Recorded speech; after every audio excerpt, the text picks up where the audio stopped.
Muy buenos días tengan cada uno de ustedes.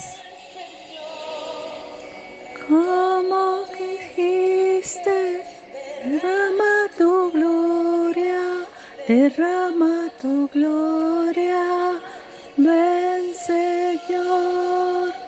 Como dijiste, derrama tu gloria, derrama tu gloria. Que hoy 9 de septiembre el Señor derrame su gloria sobre cada uno de ustedes. Qué hermosa canción con la que esta mañana me levanto a alabar y a darle gracias a Dios. Así que demos gracias porque en medio de todo lo que sucede cada día nos ha guardado, nos ha protegido, nos ha sostenido. Nunca nos ha faltado nada. Nunca nos ha faltado el pan de cada día. Le saluda Jenny con una palabra para el espíritu. No soy muy buena cantante, pero pienso que siempre que cierro los ojos para alabar al Señor, me inspiro. El devocional esta mañana nos habla de los líderes que depositan su legado en personas. La palabra que nos respalda está en Marcos 3, 13, 14. Dice la palabra: después subió al monte y llamó así a los que él quiso, y vinieron a él, y estableció a 12 para que estuviesen con él y para enviarlos a predicar. Sé que para muchos de pronto no es la palabra predicar, de pronto los lleva a pensar que yo les llevo en enseñanza para que cojan la Biblia, la metan debajo del brazo y se salgan a enseñarla, no sé. No, lo que queremos o lo que yo busco, y digo queremos porque yo ya cuento con ustedes, digo, lo que buscamos a través de enseñar la palabra es que usted quiera cambiar la vida de las personas que hay alrededor suyo, que aprendan a mirar desde otra perspectiva la vida, que el legado en la vida del ser humano no es la herencia material, sino es la herencia espiritual. Este es el tiempo que se acorta, el tiempo que al menos sean los últimos tiempos los que nos disfrutemos, los que por la gracia y por la gloria de Dios que ha sido derramada sobre cada uno de nosotros podamos dejar a nuestras generaciones, que no sabemos hasta cuándo irán, por el tiempo que se acorta, pero que al menos puedan disfrutar de esa paz, de ese amor, de ese gozo con el que al menos vivo yo. Y solo fue porque un día tomé la decisión. Y esa decisión fue de ver a un Dios vivo, de aprender a conocer que el legado espiritual que había, con el cual había crecido, no era el que me daba paz, ni me daba amor. Siempre viví buscando el amor y siempre me decepcioné en muchas ocasiones y tal vez también decepcioné a muchas personas. Pero lo importante de esto es que llegó el día en que lo aprendí y aprendí que el mejor legado es el que Jesús nos dejó como ejemplo de vida, ese carácter, esa forma de ser. Entonces preguntaríamos, ¿cómo lo haría? ¿Qué haría usted? ¿Esperar que pasen los 1000 años en el futuro y ya le toque morirse? ¿Fundaría usted una universidad enseñando? Yo quisiera escribir un libro y a veces pienso cómo influiría sobre la vida de las personas 100 generaciones después de su muerte. Esta es la tarea que Jesús enfrentó y que cumplió. Lo hizo sin escribir ningún libro. ¿Edificó escuelas? No. ¿Fundó instituciones? No. Los hombres eran su mejor método. El éxito duradero requería sucesores. Eso es lo que la palabra que hoy nos respalda nos está diciendo. Él llamó a los que quiso, a los que les vio la capacidad, el potencial. Y ellos, a pesar de que eran seguidores, también tenían algo de líderes y vinieron a Él. Entonces, la idea de Jesús acerca de dejar un legado es que dentro de las grandes ironías de escoger las personas como ese instrumento por medio del cual Lucas sería como lanzado al mundo, ¿no?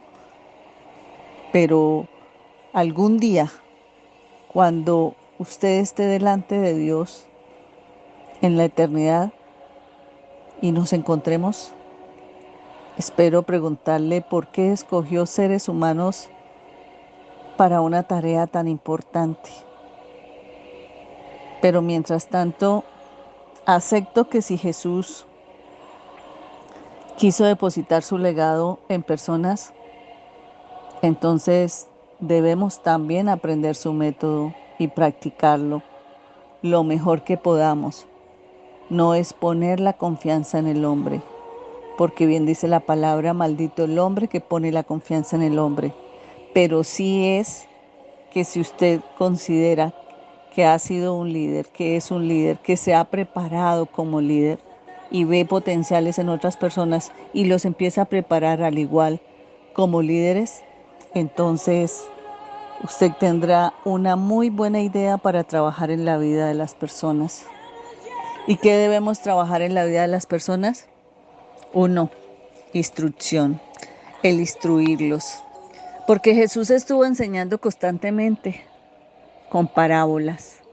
Le enseñaba a varias personas, educó y reprendió a los fariseos, instruyó a sus discípulos. Y más de la mitad del contenido de los evangelios tiene que ver con las enseñanzas de Jesús. El relato en que Jesús cuenta la parábola del sembrador nos da una idea de su trabajo. Y mediante el uso de las parábolas, Jesús enseñó a multitudes. ¿Y saben qué? Les probó el corazón. Pero en cuanto los discípulos de Jesús recibieron instrucciones profundas, le preguntaron sobre el significado de la parábola y él les respondió, y lo vemos en Marcos 4 del 11 al 12 que dice la palabra: a vosotros os he dado saber el ministerio del reino de Dios, mas a los que están fuera, por parábolas todas las cosas, para que viendo vean y no perciban, y oyendo oigan y no entiendan, para que no se conviertan y les sean perdonados los pecados.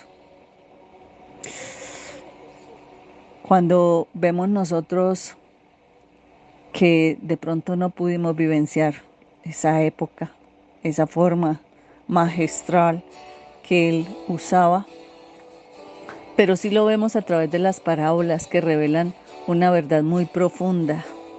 Entonces vamos a hablar de que no solo instruía, sino también que hacía demostraciones. Entonces, en la parte de la filosofía que usa, por ejemplo, en nuestras escuelas, o sea, los colegios, las universidades en la actualidad, es que siempre se descansa es en la instrucción. Y si Jesús solo hubiese enseñado a los discípulos y nada más, pues ellos nunca hubiesen continuado su legado. Pero Jesús tuvo la oportunidad de compartir con ellos su vida. Al examinar cómo hizo esto Jesús, podemos ver la proximidad de los discípulos a Jesús en tres fases. Miren esto, para los que les gusta tomar apuntes. Una fase era ven y ve, decía él. En la primera fase, Jesús invita a otros a observarlo a él y sus prioridades. Era una invitación para que ellos lo evaluasen y asimismo a la luz de lo que él estaba haciendo. Ven y ve. No era para que otros lo contaran. También les decía en otra fase, ven y sígueme. Y en esta segunda fase Jesús pide un mayor nivel de consagración. Le pidió, por ejemplo, a los pescadores galileos, a los pescadores galileos, que dejaran las redes y le siguieran. ¿Recuerdan cuando le dijo a Pedro, sígueme? Y los discípulos debían hacer más que observar. Tenían que asociarse con él. Entonces, primero les dice, ven y ve, luego ven y sígueme, y ahora le dice, ven conmigo. Esa es la tercera fase y la final, la que ocupó la mayor parte de los 3 años de ministerio de Jesús, que pidió a los discípulos consagración y compañerismo. Así que el tipo de enseñanza más importante usado por Jesús fue el de modelar, porque algunas cosas no se pueden enseñar, algunas cosas solo se perciben, se captan. Cuando los 12 escogidos estuvieron en el nivel más alto de conexión con Jesús, siempre estuvieron a su lado. Estaban presentes cuando Él enseñaba, cuando Él viajaba, cuando Él oraba, cuando Él comía con los pecadores, cuando sanaba a los enfermos, cuando resucitaba a los muertos. Vieron que su enseñanza y sus acciones eran coherentes y por lo tanto aprendieron de Él el cómo y el porqué de todo lo que hacía. Qué bonito ser un ser integral, que coordinamos lo que pensamos con lo que decimos y con lo que hacemos. Pero sé que cuesta, no es fácil, pero lo más importante es que no es imposible. Ahí es cuando el Espíritu Santo habla en su palabra que el Espíritu Santo viene y nos capacita, pero démosle la oportunidad. Y entonces los instruyó, les demostró y por lo tanto les aportó la experiencia. Después de ser ese modelo de liderazgo ante sus discípulos y de poderles enseñar las verdades espirituales, no los dejó para que siguieran moviéndose libremente. Trabajó para irles dando cargos de liderazgo de manera independiente y poderles dar esa maravillosa experiencia. Usted puede ver la forma progresiva en que Jesús incluyó a los discípulos en su ministerio. Después que hubo pasado mucho tiempo, dio instrucciones a los 12, los invistió de poder y los mandó a ministrar en su lugar. Lo pueden verificar en Lucas 9, 1 al 6. No mucho después envió a 70 discípulos de la misma manera. Y aunque la Escritura no lo dice, los 12 probablemente estaban incluidos en ese grupo. Creo que Jesús les daba la oportunidad de practicar lo que les había enseñado y a practicar el liderazgo de otros discípulos como los que él había hecho. Entonces, después de esa experiencia, ¿qué se hacía? Analizar.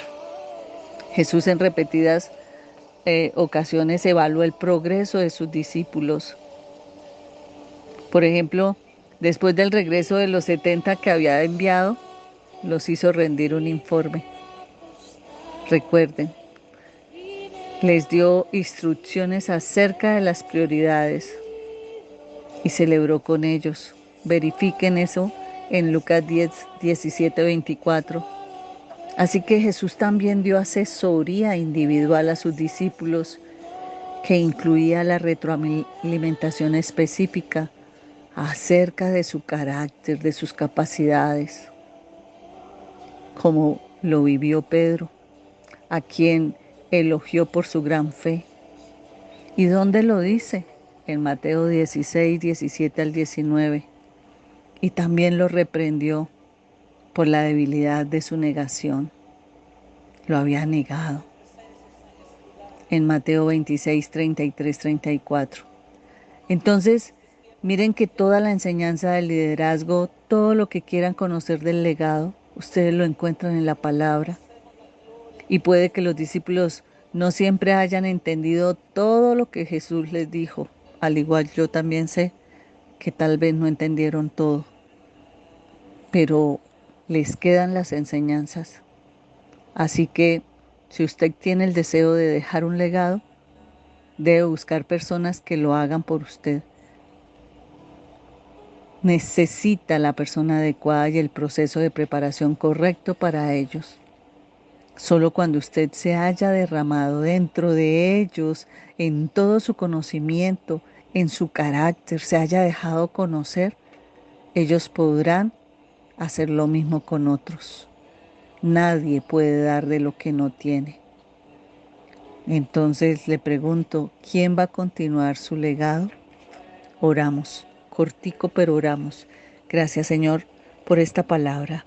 Solo quiero pedirte, Señor, que te glorifiques en cada una de nuestras debilidades, de las emociones, de los sentimientos, Señor, de los vacíos con los cuales nos hemos formado.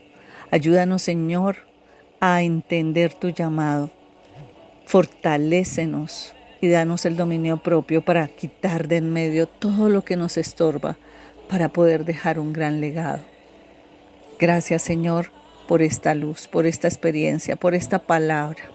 Gracias por lo que has hecho en mí y por lo que sé he podido hacer en muchos de los que han escuchado esta palabra. En el nombre del Padre, del Hijo y del Espíritu Santo. Amén. Bendiciones, no se les olvide compartirla.